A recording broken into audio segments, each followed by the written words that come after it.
Well, a very good morning to you from wherever you're tuning in from, and welcome to your Sunday Premier Political Side Politics, where we review the week's top governance and political developments and look into the crystal ball in a bid to anticipate how those developments will play out going forward. I'm Jesse Rogers. Feel free to chime in the conversation at KTN News KE, at the Jesse Rogers, where we will be sampling your valued views as we continue with the show. I'm not alone. My colleague Grace Nganga is joining me from our other studios to bring us up to speed with the political highlights of the week that was, and equally a breakdown of what to expect in the coming week. Grace, good morning. Over to you. Good morning to you, Jesse, trusting that you're well. Well, it has been quite an interesting week.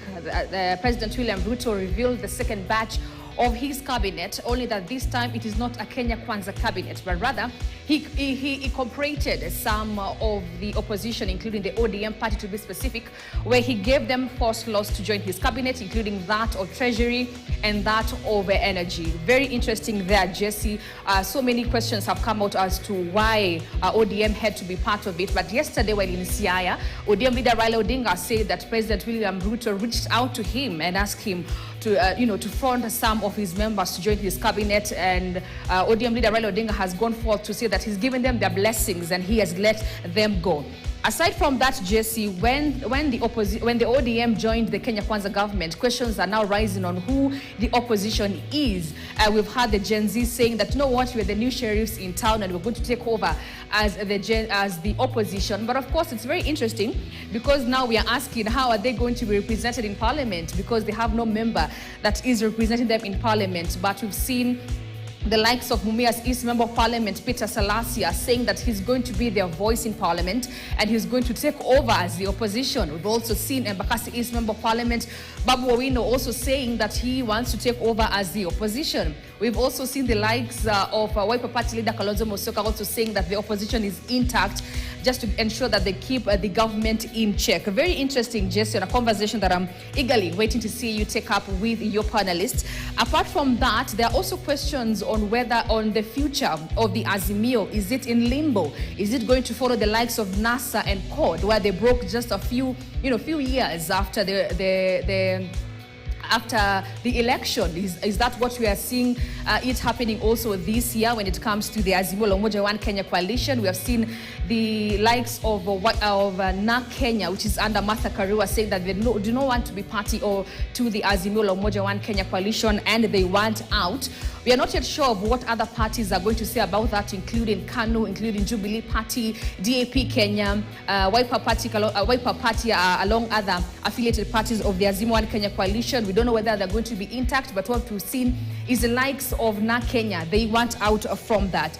Basically, Jesse, that was what has happening throughout the week, but also the week to come. We're also anticipating quite a lot, including the AUC position of ODM leader Raila Odinga. Remember, yesterday he signed his papers, and Kenya is expected to forward the name of ODM leader Raila Odinga tomorrow for the AUC position. Remember, Odinga is eyeing to take over, or rather to succeed Chad's Mausa Faki from that AUC chairmanship position. You're going to see how that unfolds as well. And also our eyes are going to be on Parliament as we expect the vetting of the cabinet nominees by President William Ruto. We just want to watch out from Parliament whether it's going to, the vetting is going to kick off this week. So of course, we're also going to be looking into that, Jesse. But when it comes to matters and formation of a government of national unity, Jesse, this week, I had an opportunity to speak with Kimilili Member of Parliament Didbas Barasa, who is very optimistic about ODM joining the Kenya Kwanza government. That you're going to see it in just a bit while the show goes on. But that's it from my end. Jesse, back to you. Down the political diary in terms of what to expect in the coming week, as you highlighted the hits and misses of this particular week in terms of governance matters. As she hinted earlier, we will definitely have that conversation she had with Didmas Baraza, the Kimilili Member of Parliament, as he voiced his support on the government of national unity. Let me just take you through what you can expect on today's edition of the Sunday Standard. The big story of the day sort of encompasses what we will be talking about right here in studio with my panelists. It's all to do with Raila, my talks with Ruto, and demands, where there are new revelations where the opposition chief has set free the 4 ODM leaders nominated for cabinet positions on the president's request, pending an agreement arising from structured talks and fulfillment of a raft of demands that include addressing 5 key issues and a national convention to culminate in a constitutional review. Those are the details broken down on today's bold newspaper, the Sunday Standard. So make sure you grab yourself a copy so you're adequately informed about the list of demands fronted by ODM leader Raila Odinga if we are set to have that national convention that will culminate in a constitutional review. Equally, the Sunday Standard breaks down why it is not paradise yet for President William Ruto, who seems to have been emboldened by his new partnership with Raila Odinga since he has resumed activities and he had actually put on hold countrywide over the youth protests. But even he knows he cannot rest easy yet. Those are some of the issues we will be deliberating upon with my panelists right here in studio. Before I get to introduce them, let me just break down some of the issues we will be discussing here. Because as Grace Nganga mentioned, we definitely saw President William Ruto mention the second batch of his nominees to cabinet positions. Ironically, there are different changes, and one of them being Murkomen, who is headed to the youth ministry. Mind you, the now apologetic CS nominee had enraged the youth not too long ago. Speaking of political musical chairs, Oparanya is set to head the Hustler Fund program that he's on record being critical of. Mind you, he mentioned that you cannot run a country with political tokenism, referring to the Hustler Fund program. So will it change? Do we expect a change of tune now that he's in charge of the MSMEs ministry? Equally, John Badi, who is a nominated member of parliament and still the chair of ODM, seems to have joined the skunk he so vehemently talked against during the last vetting of cabinet secretaries. The volatile matters of debt, volatile matters of fuel cost, economic recovery, all fall under his docket. And we can go on and on. The list is definitely long, but all things considered, many argue that this move is a political masterstroke from President William Ruto in terms of bringing the opposition members on board in the government of national unity, what we've had being talked about as a broad-based government. But does that move actually solve the issues that brought us to this particular juncture we're in as a country? Let's just listen in to what President William Ruto had to say as he was nominating the latest list of cabinet appointees. Listen in. After extensive consultations, I have nominated the following persons for consideration and approval by the National Assembly for appointment as cabinet secretaries. The list I sent to the National Assembly, I have since amended so that Roslinda Soipan Tuya now goes to the Ministry of Defense. The Honorable Aden Baredwale moves to Environment, Climate Change, and Forestry. I have now forwarded the name of John Mbadi Ngongo to the Ministry of National Treasury and Economic Planning. Salim Mvuria Mgala, Ministry of Investment, Trade and Industry. Ms. Rebecca Miano, Ministry of Tourism and Wildlife. The Honorable James Opio Wandai, Ministry of Energy and Petroleum, the Honorable Onesmus Kipchumba Murkomen, Ministry of Youth Affairs, Creative Economy and Sports, the Honorable Hassan Ali Joho, Ministry of Mining, Blue Economy and Maritime Affairs, the Honorable Dr. Alfred Nganga Mutua, Ministry of Labor and Social Protection, the Honorable Wycliffe Ambetsa Oparanya, Ministry of Cooperatives and Micro, Small and Medium Enterprise Development, the Honorable Justin Bidan Njoka Muturi, Ministry of Public Service and Human Capital Development,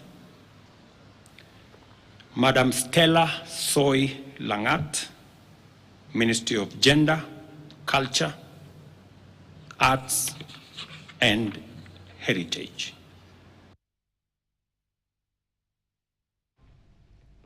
So there you have it, the freshest list by President William Ruto in terms of his nominations to cabinet positions. Remember, all eyes will be on Parliament as it takes over the vetting process of the cabinet secretary nominees. So much to talk about, so little time. We want to first start with reactions around this cabinet nominees. The latest list by President William Ruto. Does it have the face of Kenya? Did it meet the expectations of the masses? And I'll be posing these questions to my panelists who are joining me in studio. Allow me to introduce them. I'll first start with Dr. Isaac Hassan, who is a governance and leadership expert. Thank you so much for your time and karibu to Inside Politics. Looking forward to your insights. Equally joined by Kennedy Ondiek, who is the UDA coordinator in Nyanza region. Mheshimiwa, karibu sana. It's a pleasure to have you with us. Looking forward to your input. Thank you so much. Thank you for making time. Equally joined by Fred Okango, not a new face to the show. Fred Okango is the Secretary Political Affairs at Azimio. Okango, it's a pleasure to have you with us. Karibu sana. Thank you so much. Thanks for your time. Equally joined by Advocate Ishmael Nyaribo. Asante sana for your time. Welcome to the panel. Thank you so much. So, gentlemen, let's start with your brief reactions, because a lot has happened in the last 2 weeks in terms of the cabinet nominees who are fronted by President William Ruto. And it would be proper to start on this particular note, Dr. Isaac. Did this list of cabinet nominees meet the aspirations of Kenyans? Mind you, we had a youthful population that wished for reforms, amongst them reduction of cabinet secretaries from at least 22 to roughly 14. In your view, did this list meet the aspirations of Kenyans? Thank you very much. Rogers, I think when we look at issues of governance and leadership, we always look at the perspective of how the society views in terms of how the structure has been developed. And in the executive, the fact that the executive is run by the president and is run by members of his cabinet, when we talk about issues of the face of Kenya, of course, people who have been appointed are Kenyans. And therefore, when we look at it, they come from different parts of the region. But is that the one which took us there in terms of our,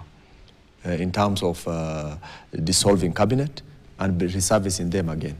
So one thing that is eminent and we must always look at is what was the journey before and now where we are. The journey was that our young men came out and their main aim was, or their main pillars of their revolution, I call it revolution, were based on accountability, quality leadership, performance, and issues related to wastage among the government officials. And of course, the cost of living impends all aspects of those accountability process. But when you look at very keenly what has been done and the expectation that we were expecting, it's completely different. I mean, beside some few non-performance, if I may call them, because it came from their side, and we didn't evaluate them, but according to the people who have evaluated them, including the president, said some of his CSS are non-performance. They don't perform very well. Okay. And therefore, he has dropped some of them. We know the ones he has dropped them. Probably those were based on the fact that they weren't performing as required. But he has just reserved the same ones. So the logic of telling us, I have dissolved my cabinet, and again I have reserved them back, is the thing that is not making a lot of sense. Okay. Number two, the fact that the face of Kenya being determined or defined as bringing on board another political wing, that is ODM, we don't understand exactly how that really mean in terms of talking about the face of Kenya. So the face of Kenya means there are quite a number of Kenyans who are qualified from different parts of the regions that we occupy. And if all those regions are given representative without linking them to any political affiliation or any political groups, then that will have been defined as a face of Kenya. But the bottom line is that regardless of whether we have been given the face of Kenya or not, okay, we have gone beyond the expectations that Kenyans were fully expecting in terms of how the president will have responded to in addressing the key pillars that has created the crisis that we were in. Okay, and we'll definitely get to the nitty-gritty details a little bit later on. Let's start with you, Kennedy. Your reaction to the cabinet nominees, and equally something that he's raised, the 12 that were let go, that were left out in the latest list of cabinet appointees. Is it safe to say that they're the face of the failures of that cabinet, cabinet that formed in that administration? Because we've seen at least 10 make a comeback. Do they carry the skunk and the failures of the previous cabinet? Yeah, thank you, my brother. I want to look at this in three angles.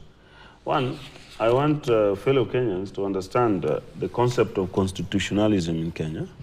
And then we also need to look at the morals teacher, that is the morality of our country. And also we need to look at the necessity of any action. Wherever there is an action, there should always be a reason.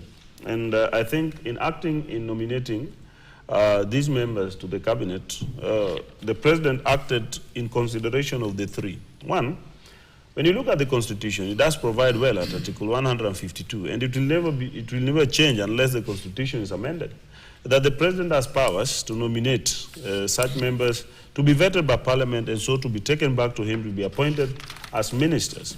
And that is power which constitutionally still lies upon the president. And it's still a right that the president, once assuming office in a legal manner, he actually is accrued to him. Okay. And I also want Kenyans to believe that while we want to enjoy certain rights which emerge out of different provisions of the Constitution, we must also allow others to enjoy their rights. Like when others wanted to enjoy their right to picket at Article 37, they adversely affected the other people's rights to enjoy the protection of their properties at Article 40. So where does our Constitution start and where does it end, and who should enjoy more and who should enjoy less, depending on the fact that we have Article 24 providing for limitation of enjoyment of rights? That is now my constitutional view, okay, that if Kenyans want the Constitution to run our country, then let us allow Constitution to run our country. And therefore, we must act or conduct ourselves in accordance with the Constitution. And in fact, even the president, in nominating these persons, he actually acted in respect of the Constitution. But when we come to morality, moral laws and the legal laws are very different. How morality look at our conduct differs with how the law looks at our conduct. Maybe the president, in acting in a manner as to nominate these other persons who are coming from other parties, was in his action of trying to bring the national image, yet continuing this sustainable governance. Because you realize that already we were headed to a state of anarchy. Because when we have a group of people on the street asking for the president to leave, without providing solution as to what next. Some were proposing transition government, some are proposing government of national unity, some are proposing different types of government, yet our constitution is very clear as to which type of government we are supposed to have. And so it brings me to the third point, necessity. Sometimes you may want to conduct yourself in particular way and in certain legal manner, in certain moral manner, but then now necessity forces you to act in a very unique manner, because when there is an extraordinary time, you must act in an extraordinary manner. And that's what the president simply did. The president wanted the country to move forward, and he didn't want to look at strict words of the constitution. He didn't want to look at the strict moral of our country, but he wanted to act in a necessary manner to let the country proceed. And I believe whatever we are going to discuss here, with respect of what we have had just in the near past, should guide our interaction and how we deal with facts, in as much as some might be unfair to the constitution, might be unfair to morality, or might be unfair to your person, but we must look at what will be fair to the country, and that is the necessity part of it. So let me ask you, was it fair that the 12 were left out? I've said necessity. That's why I've said it might not be fair. Necessary. I've said it might not be fair to the persons left out. It might not be fair even to the panel discussing it, but it is fair for the country to proceed, because extraordinary times that, like the one we had, requires extraordinary action. Interesting. Speaking of extraordinary actions, Okango, does the inclusion of opposition in cabinet cure the challenges that brought us to this point in time as a country? Thank you, Jesse. Thank you for the opportunity. Allow me to start from the point that as the people of Kenya, we appreciate the effort by the young people to highlight the issues of concern, not only to them, but also to the people. And those issues are issues of accountability, ethnicity, tribalism, public debt, and many more. They have put front things that we have been talking about as Azimio for the longest. There's nothing different. And if you listen to Raila Odinga yesterday, that's what he has been saying. Sure. Number two, there is no opposition that has joined the government, because the structure of governance that we have today, Jesse, there is the member of parliament, irrespective of the party that sponsored you into parliament, you have a duty to oversight the executive. So all the members of parliament, UDA, Kenya Kwanza, ODM, KANU, Azimio, all of them have a duty to address issues of concern to the people, oversight the government, appropriate, and the rest. So there is nothing like opposition. Number three, you have asked a specific question. There is what we call the national executive. And the national executive consists of the president, the deputy president, and the rest of the cabinet. And who is the cabinet? The cabinet is the president, the deputy president, the 22 maximum, and the attorney general. Now, the president has a right to dismiss, to reassign, and to appoint members of his cabinet. Okay. So it is within the program of the president to choose who he feels is competent enough. And that nomination shall be followed by what is called approval of parliament, then shall be followed by appointment by the president. But the principle is that in doing so, the president must ensure that the composition of the national executive, as I've explained, expresses the regional and diversity of the people of Kenya. That's the question that Ken was not answering you. If you ask me, does that appointment reflect the regional and ethnic diversity of people of Kenya? I'll tell you that he has tried. The other aspect that we will be looking at, that appointment, does it reflect the 2/3 gender? If the president manages to bring on board 2 more suitable and competent women of this country, then it shall have achieved. So what I'm trying to tell you is, politics aside, I feel that the issues that Gen Z have raised are issues that, first of all, require unity to address. Number two, I feel the issues that the Gen Z have raised are issues that require some introspect from the president himself. And the president told the people of Kenya that he will go and do soul searching. I want to believe he has done soul searching. I don't want to go into hard politics on this, because when we go so hard into politics, we lose it. Our coalition leader, Raila Amolo Odinga, yesterday said that he releases the ODM members who have been nominated by the president to go and work for their country. Even though he says they did not go there as, proposed by Azimio and ODM. So that tells you that the president has, even if today the president wants to appoint Jesse as the CS East African Community and ASAL areas, he will do so. So it's up to Jesse to reject or to accept. But that has happened. But the leader of Azimio and ODM has released his people. Now, the issue of suitability, my brother here has raised it as I finish so that Wakili comes in. The suitability of the people that have been appointed, or rather have been nominated, because they have not been appointed, will be tested by Parliament. The Parliament of Kenya will sit and vet. They will look at their suitability, their personal integrity, and their competency. Then they will forward the names to the president for appointment. So the president cannot do that for them. So I finish by saying, in my view, we are in extraordinary times. The people outside government must do what they have to do. The people that have chosen to join the government must also do what they have to do within the confines of the law that Ondiek was talking about. And therefore I submit by saying, we hope that as we progress, the issues of concern that Gen Z are raising, the unity that everyone would want to have, because we are talking about unity, will ensure that we address the issues of concern to the Gen Z pronto. Interesting. Wakili, as you come in, so much has been said, but I'd like your take on the appointments made by President William Ruto. Do they meet the competency criteria across board, including the ODM members who have been nominated to Parliament? Thank you, Jesse.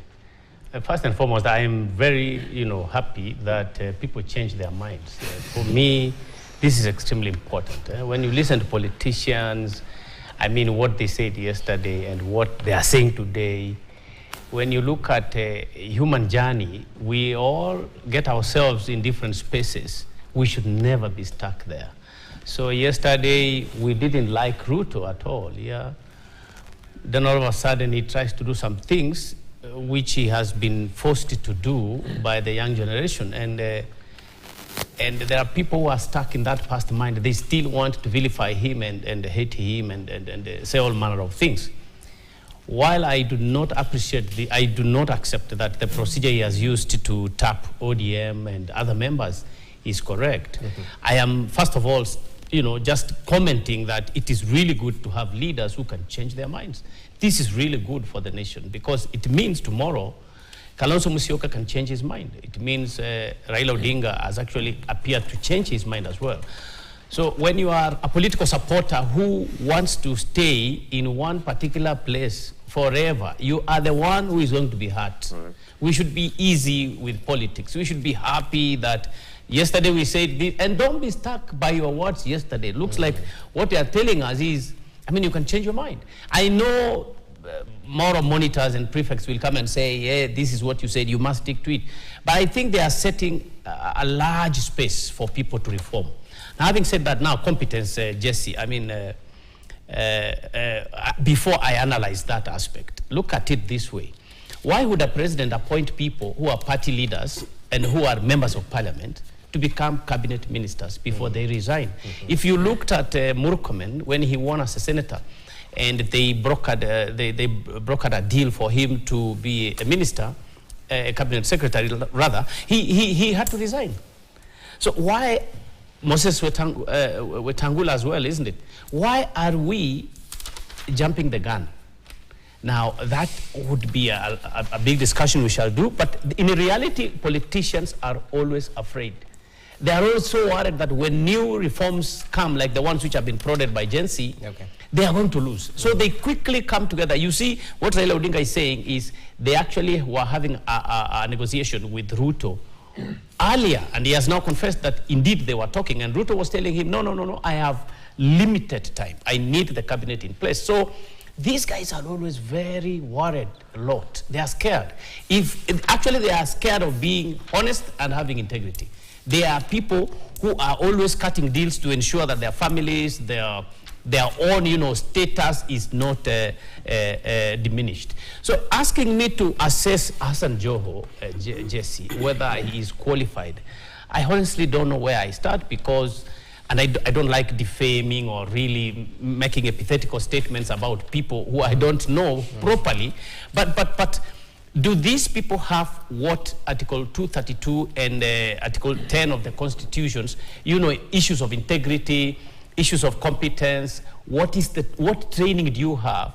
If you are being offered to become Attorney General of the country, what competencies do you have? Okay. Can you be given that position if you're not a lawyer, for example? So when you say we will offer Hassan Joho again to be Minister for Mining, what competencies do you have to go to that position? You say you are going to give Murkomen to manage the youth, economic affairs and sports. I mean, apart from dressing well like a youth, do you have the competence to go to that ministry? So I think it's a broad question you're putting across, and I think we should all look around it and look at the specific qualifications once their CVs have been brought out, and then we can make a proper conclusion. But in terms of the procedure used, it is completely against the agency requests, and of course we shall again look at, did Raila Odinga agree to this process, because the youth have really tried to attack him. So in the real sense, the process used to appoint these people in itself is incompetent. Whether you say the president has powers to appoint, the president has powers to appoint correct people to correct offices. All right, really interesting, because it brings in, whatever you've mentioned, brings in the angle of the Gen Z demands and whether this whole process has been hijacked by the political interest. And equally, as we take a short break, we'll be coming back and shifting focus, or rather expanding the analysis to other matters, including, was this a political masterstroke from President William Ruto in terms of naming opposition members, or rather ODM members, to cabinet? That and plenty more coming after the break. Allow us to pay our bills. We'll be back in a few.